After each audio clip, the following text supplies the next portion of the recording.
से जो 8वां बालक होगा वो मेरा काल होगा। ये पहला है तो पहले से हमें कोई डर नहीं है, जब 8वां जन्म ले ले तब तुम मेरे पास लेकर के उसे आना।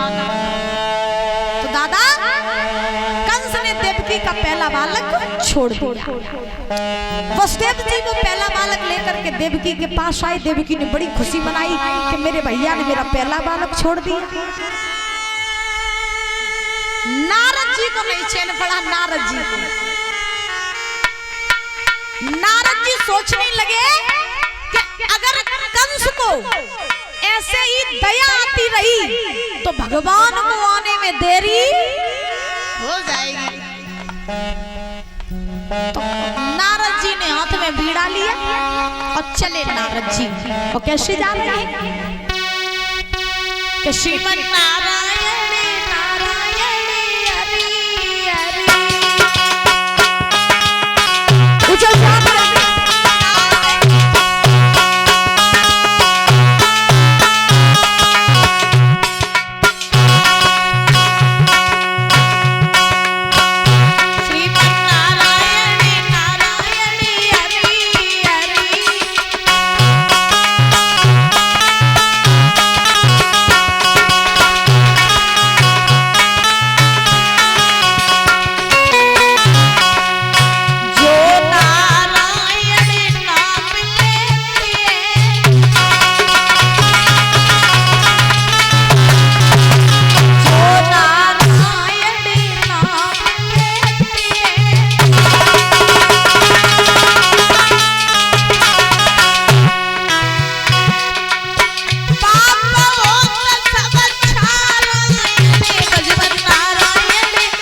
लग रहा है क्या?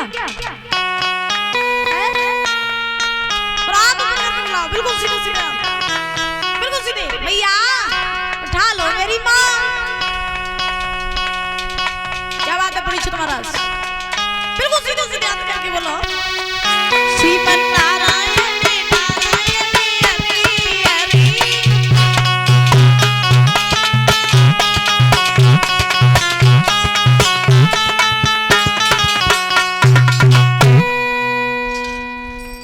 क्या बात है। आज महाराज ध्यान रखना, नारद जी ने हाथ में बीड़ा को लिया, बीड़ा लेकर के चले कंस के पास पहुंचे। जब कंस के पास में पहुंचे तो उसी समय आज श्री सुखदेव जी समझा रहे हैं राजन परीक्षित।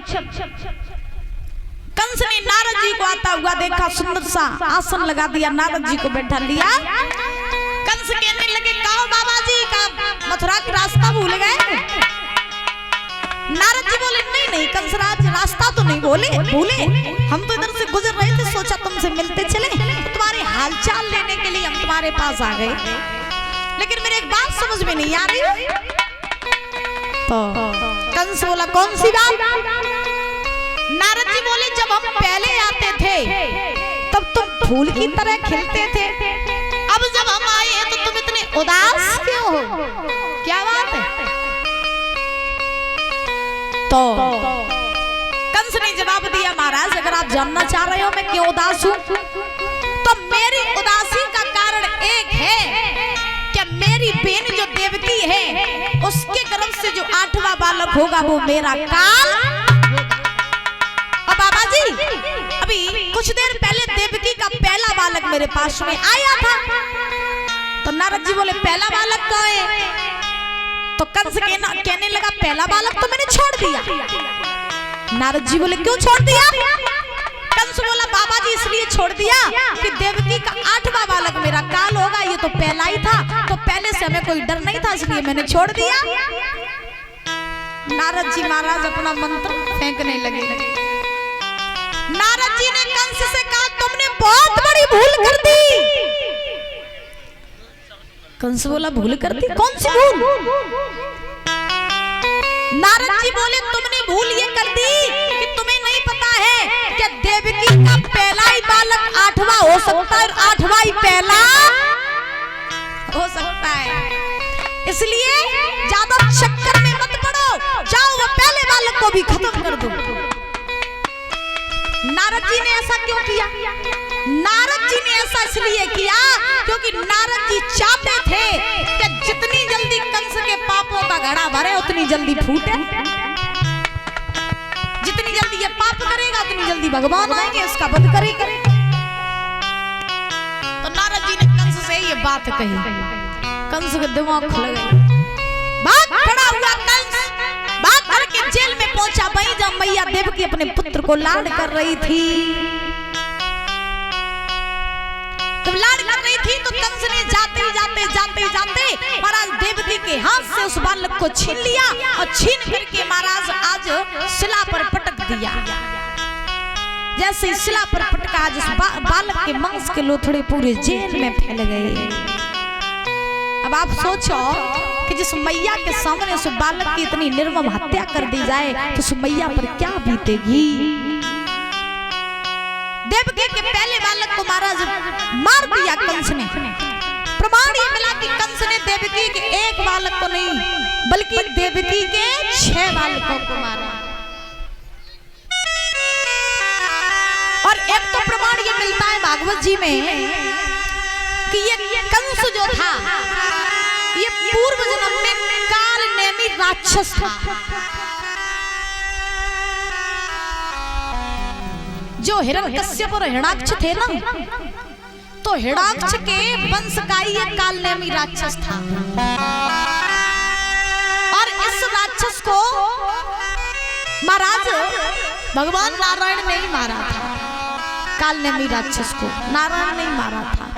और एक तो प्रमाण ये मिलता है कि इस काल नेमी राक्षस के 6 पुत्र थे और उन 6 पुत्रों को ये श्राप लगा था कि तुम्हारी जो हत्या होगी वो तुम्हारे बाप के ही हाथों से होगी। तो काल नेमी राक्षस मरा, उसी के साथ साथ महाराज काल नेमी मर करके एक कंस के रूप में आया। और जो देवकी के बालक थे, जिन्होंने 6 बालक थे जिन्होंने देवकी के गर्भ से जन्म लिया था, वो 6 बालक जब जन्म लेकर के आए तो वो बालक काल नेमी राक्षस के ही थे। तो कंस ने उन बालकों की अपने हाथों से ही हत्या की। ऐसा प्रमाण मिलता है भागवत जी में। तो श्री सुखदेव जी समझा रहे हैं राजन परीक्षित, कंस ने देवकी के 6 बालकों को मारा। 7वें गर्भ की बारी आई तो 7वें गर्भ में देवकी के चले स्वयं भगवान शेष।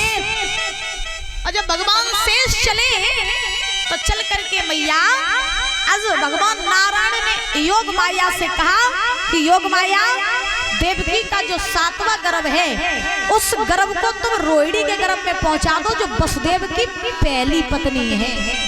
वो गोकुल में रहती है बाबा नंद के यहाँ।